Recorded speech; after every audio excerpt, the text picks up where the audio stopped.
குருப்பியோ நமக. எல்லாருக்கும் ஒரு சில சந்தேகங்கள் இருக்கும்.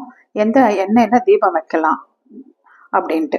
இப்பெல்லாம் எல்லாருமே பரிகாரம்ன்றதுல ஒவ்வொரு எண்ணெய்கள் ஒவ்வொரு பரிகாரத்துக்குன்னு சொல்றாங்க. அது செய்யலாமா கூடாதா அப்படிங்கிற ஒரு நிலைப்பாடு இருக்கும்.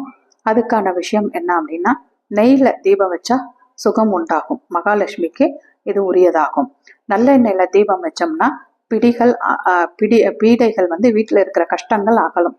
இது மகாவிஷ்ணுக்கு நாராயணனுக்கு பிரீத்தியான ஒரு நல்லெண்ணெய் ஆகும். விளக்கெண்ணெய்ல தீபம் வச்சா புகழ் கிடைக்கும், தேவ வசியம் கிடைக்கும். வேப்ப எண்ணெயில ரோக நிவாரணம். வேப்ப எண்ணெயில தீபம் வச்சா நோய்கள் அகலும் அப்படிங்கிறது சொல்லப்படுது. இழுப்ப எண்ணெயில தீபம் வச்சா ஆரோக்கியம் உண்டாகும். இது ருத்ராதி தேவர்களுக்கு சொல்லக்கூடியது இழுப்ப எண்ணெய். நானுமே இந்த இழுப்ப எண்ணெய் சொல்லுவேன்.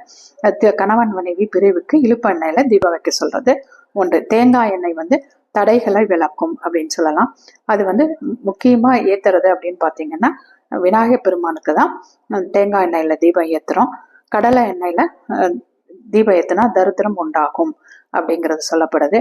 இதுல பஞ்சக்கூட்டு எண்ணெய் அப்படின்னு சொல்லக்கூடியது என்னன்னா நெய், விளக்கெண்ணெய், வேப்பெண்ணெய், இழுப்ப எண்ணெய், தேங்காய் எண்ணெய்.